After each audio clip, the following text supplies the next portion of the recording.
বন্ধুরা আজকে আলোচনা করব বিভিন্ন রকমের ফিশ স্টোনার মেশিন সম্পর্কে, অর্থাৎ মাছ ধরার মেশিন সম্পর্কে, যাকে আল্ট্রাসনিক ইনভার্টার বলে। তো অনেকগুলা কোয়ালিটি দেখতে পাচ্ছেন, অল্প সময়ের মধ্যে সবগুলার সম্পর্কে একটু ধারণা দেওয়ার চেষ্টা করব এবং প্রাইসটাও আপনাদের সাথে শেয়ার করব। সুতরাং পুরোটা সময় জুড়ে সাথেই থাকবেন। আসসালামু আলাইকুম রহমতুল্লাহ। শরীয়তপুর পাখি হাউসের পক্ষ থেকে আমি এম রাইহান শাওন আপনাদের প্রত্যেককে জানাচ্ছি আন্তরিক অভিনন্দন। বন্ধুরা, ফিশ স্টোনার অর্থাৎ মাছ ধরার যে মেশিনগুলো অর্থাৎ আল্ট্রাসনিক ইনভার্টার সম্পর্কে এই চ্যানেলে আপনারা অনেক ভিডিও দেখেছেন, অনেক মডেলের উপরে ভিডিও দেখেছেন। গত ভিডিওতে দেখেছেন আমরা সুসানের 735 এমপি মডেলের উপরে রিভিউ করেছি। তো আজকে আমরা দেখাবো সুসান 1030 এনপি মডেলের উপরে। তো দেখতে পাচ্ছেন যে 1030 এমপি মডেলের একটি প্যাকেট, অনেকগুলা প্যাকেট আপনারা এখানে দেখতে পাচ্ছেন। তো প্যাকেটটি সাধারণত এরকম হয়। তো আমরা আনবক্স করে রেখেছি একটি, দেখতে পাচ্ছেন যে আনবক্স করার পরে আমরা সুদৃশ্য একটি মেশিন পেয়েছি, যেটি মাছ ধরার আল্ট্রাসনিক ইনভার্টার। তো এটার সাথে সব কিছু এইভাবে দেওয়াই থাকে, অর্থাৎ আপনি এখানে লাল কালো দুটি ক্লিপ পাবেন, যেটি আপনি 12 ভোল্ট ব্যাটারিতে সংযোগ দিবেন। আর এইরকম একটি সুইচ পাবেন, সুইচটি যখন আপনি টিপবেন তখন কিন্তু শক দিবে, অর্থাৎ পানিতে শক উৎপন্ন হবে। তো একটু দেখিয়ে দেই, আমরা একটা ব্যাটারি নিয়েছি 7.5 এম্পিয়ার ব্যাটারি, দেখতে পাচ্ছেন। তো এরকম এই জাতীয় একটা ছোট্ট ব্যাটারি হলে কিন্তু আপনি 3 থেকে 4 ঘন্টা অনায়াসে চলতে পারেন। আর ব্যান্ডিক্সার যে ব্যাটারিগুলো আছে সাধারণত 95 এম্পিয়ার হয়, সেরকম একটি 12 ভোল্ট ব্যাটারি কালেকশন করে নেবেন। সেরকম একটি ব্যাটারি হলে আপনি সারা রাত চালাতে পারবেন, অর্থাৎ 12 ভোল্টের ব্যাটারি হলেই চলবে, ছোট হলে কম সময় এবং বড় হলে বেশি সময় চলবে।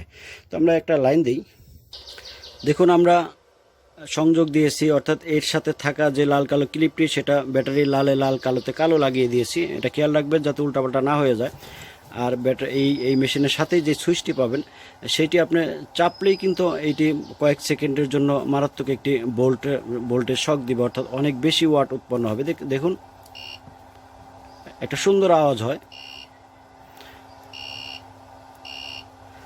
তো সাধারণ ইনভার্টারগুলো কিন্তু 1000 ওয়াট 2000 ওয়াট হয়ে থাকে, সেগুলো ব্যাটারি থেকে নিরবিচ্ছিন্নভাবে 1000 ওয়াট 2000 ওয়াট লোড দিয়ে চলতে থাকে নিরবিচ্ছিন্নভাবে। আর আল্ট্রাসনিক ইনভার্টার কিন্তু যখন আপনি সুইচ টিপবেন তখন কয়েক সেকেন্ডের জন্য কিন্তু অনেক বেশি ওয়াটের একটা শক দিবে। এটা কন্টিনিউ করবেন, এটা কয়েক সেকেন্ডের জন্য দিবে। তো এখানে দেখতে পাচ্ছেন বাটন আছে, আপনি ডিসপ্লেতে দেখতে পাচ্ছেন। আমার দুর্বল ক্যামেরা, সুতরাং ডিসপ্লে লেখাগুলো দেখা যাচ্ছে না। তো এটা দিয়ে আপনি ফ্রিকোয়েন্সি বাড়াতে পারবেন, এটা কমাতে পারবেন। আর এই পাশে যেটা আছে সেটাতে আপনি ডিউটি রেশিও বাড়াতে পারবেন, দেখুন 13 14। আর এইটা দিয়ে আপনি কমাতে পারবেন। তো বেশি পানি কিংবা কম পানিতে যারা নদী নালা খাল বিল দিঘিতে মাছ ধরবেন তারা এইভাবে কমিয়ে বাড়িয়ে ফ্রিকোয়েন্সি ঠিক করে নেবেন এবং রেশিওটা আপনি ঠিক করে নেবেন। তো মডেলটা একটু দেখিয়ে দেই।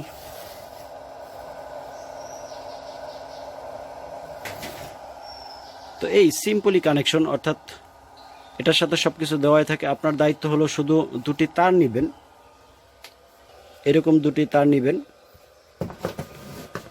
এই তার দুটি, এই লাল তার থেকে জয়েন্টটা নেবেন, এটা খোলা যায় এইভাবে। আর এই কালো তারটি কালো তারের থেকে তার দিয়ে জয়েন করে নেবেন এবং এইভাবে আপনি যখন তারের মাথায় একটি কাঠি লাগিয়ে রাখবেন, অর্থাৎ একটি তামার কিছু দিয়ে একটা কাঠি বানাবেন। তো এই কাঠিটা যখন আপনি পানির মধ্যে ডুবাবেন তখন ওই অঞ্চলটা 2 ফুট 3 ফুট বৃত্তের মধ্যে একটা প্রচণ্ড শক উৎপন্ন হবে। আবার শুধু ডুবালেই কিন্তু আপনি শক দিবে না, আপনার হাতে থাকা যে সুইচটা সেটা টিপলেই কেবল পানিতে বিদ্যুৎটা যাবে, নতুবা যাবে না।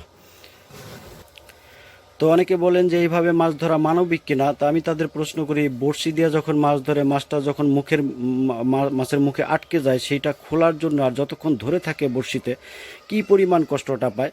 আর সেই দিকের তুলনায় কিংবা যারা টেটা দিয়ে মাছ মারে, একটা তাজা মাছের শরীরে টেটা বিদ্ধ করা, সেটা কিন্তু আরও অনেক বেশি অমানবিক। আর এই পদ্ধতিতে মাছ ধরাটা আমি মনে করি সবথেকে সহজ এবং সবথেকে মানবিক, কারণ এইটা দিয়ে কিন্তু মাছ মারা যায় না, একটা কয়েক সেকেন্ডের জন্য একটা শক দেয়, মারাত্মক শক। মাছটা কিছু বুঝে ওঠার আগে কিন্তু অজ্ঞান হয়ে যায়, আপনি 20-30 সেকেন্ড অজ্ঞান অবস্থায় থাকবে, ভেসে উঠবে। তো আপনি ইচ্ছা করলে তখন ধরবেন, নতুবা ছোটো মাছ হলে ছেড়ে দিবেন, দেখবেন ও 30-40 সেকেন্ড পরে ঠিকই কিন্তু জ্ঞান ফিরে আবার সাঁতরিয়ে চলে যাবে। তো এইভাবে কিন্তু অহেতুক ছোট মাছ কিন্তু মারা যাওয়ার চান্স নেই এবং মাছগুলা মরে যাওয়ার চান্স নেই। আপনি ধরবেন নতুবা ও নিজের থেকে আবার চলে যাবে, জাস্ট অজ্ঞান হয়ে যাবে। তো এটা আমি মনে করি অনেকটা মানবিক। তবে যেখান থেকে নেন অরিজিনালটা নেওয়ার চেষ্টা করবেন। অরিজিনালগুলো কখনো গরম হবে না এবং অরিজিনালগুলো ওজনটা কিন্তু মোটামুটি ভালো একটা ওজন হবে, সেটা একটু দেখে নেওয়ার চেষ্টা করবেন। আরেকটা কথা বলে দেই, যারা অ্যামাজন, আলি এক্সপ্রেস কিংবা আলিবাবা থেকে প্রোডাক্ট এনে থাকেন, যারা আনেন তারা ঠিকই জানেন যে কিভাবে প্রোডাক্টের দামটা এত ডিস্টেন্স হয়ে যায়। যেখানে 4000 টাকার প্রোডাক্ট এইখানে বাংলাদেশে এনে আপনাদের হাতে দিতে দিতে সেটা 8000 কিভাবে হয়, এই প্রসেসটা যারা জানেন তাদের বোঝাতে হবে না। কারণ সাপ্লায়ার এবং ওইখানে উৎপাদনকারী এবং শিপ ক্যারিং খরচ কিংবা বাইয়ার ক্যারিং খরচ কিংবা মংলা পোর্ট কিংবা সমুদ্র কি বলে চিটাগাং পোর্ট, চিটাগাং বন্দরে যে একটা হ্যারাসমেন্ট হয়, যেখানে ব্যাড ট্যাক্স দেওয়ার পরেও কিন্তু কাস্টম অফিসারের অনেক সময় এমন ঘটে যে একটা পছন্দ হয়েছে সে রেখে দিয়েছে, এটা পরীক্ষা নিরীক্ষার জন্য রেখে দেয়, সেটা কয়শো বছর পরীক্ষা করে তারাই ভালো জানে। এরকম অনেক পণ্য আমার মিসিং হয়েছে। আমরা ছোট ব্যবসায়ী, কি বলবো, দুঃখের কথা যে এখানে দেখতে পাচ্ছেন যে এখানে একটা ফিশ ফাইন্ডার আছে, অর্থাৎ আপনি পানির ভিতরে নদী নালা খাল বিলে পানির ভিতরে মাছ আছে কিনা সেটা দেখার জন্য কিন্তু বাইরে থেকে সুন্দর এলইডি ডিসপ্লের মাধ্যমে আপনি দেখতে পাবেন ক্যামেরার মাধ্যমে। এটা 2টা প্রোডাক্ট আমি এনেছি। একটা প্রোডাক্ট কাস্টম অফিসার রেখে দিয়েছে, বলেছে যে পরীক্ষা নিরীক্ষা করবে। এইটার কি পরীক্ষা করবে আমি সেটাও বুঝি না, আর কয় বছর লাগে সেটাও বুঝি না, আদৌ ব্যাক পাবো কিনা সেটাও জানি না। এই ভোগান্তি আসলে কেবল আমরাই বহন করি তা না, আমাদের কাস্টমাররাও করে। কারণ আমরা যদি 10টা প্রোডাক্ট আনি, 2টা মাল মিসিং হয়, সেই 8টার দামে কিন্তু 8টার মধ্যে কিন্তু ওই 2টার দামও আসলে আমরা দিতে বাধ্য হই। সুতরাং প্রোডাক্টটা দামটা কিন্তু এইভাবেই আসলে বেড়ে যায়, এই লম্বা প্রসেসের কারণে কিন্তু বেড়ে যায়। তো যারা 1 পিস 2 পিস নিয়ে আসেন বগলে চিপায় চাপায় বা বিদেশ থেকে, তাদের কথা আলাদা, তারা যেই প্রাইস ওইখান থেকে কিনতে পারেন সেটাতেই হয়তো বাসা পর্যন্ত নিয়ে আসতে পারেন। তো বন্ধুরা, আশা করি বুঝতে পেরেছেন যে প্রাইসটা কিভাবে বাড়ে, এটা প্রসেসের কারণে বাড়ে। তো বন্ধুরা, এটার প্রাইসটা বলে দেই। SUSAN-1030NP এই মডেলটার প্রাইস পড়বে মাত্র 7500 টাকা।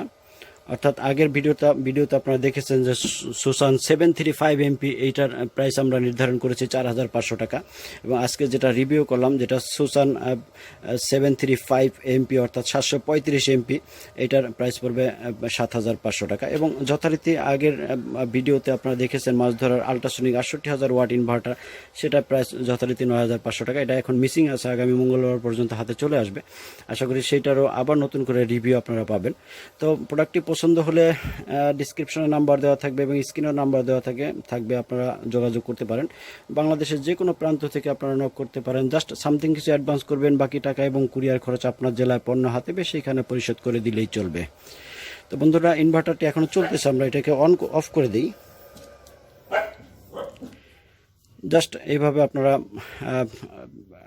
সহজে কিন্তু এই মাছ ধরার মৌসুমটা আপনারা কাজে লাগাতে পারেন এবং যথেষ্ট মাছ ধরে আপনি বাসাবাড়ির ভরণ পোষণের কাজে লাগাতে পারেন এবং আপনি এটাকে একটা আয়ের সোর্স হিসাবেও নিতে পারেন। সকলে সুস্বাস্থ্য কামনা করে এবং প্রত্যেকে 5 ওয়াক্ত নামাজ পড়ার অনুরোধ জানিয়ে আজকের মতো বিদায় নিচ্ছি। আসসালামু আলাইকুম ওয়া রাহমাতুল্লাহ।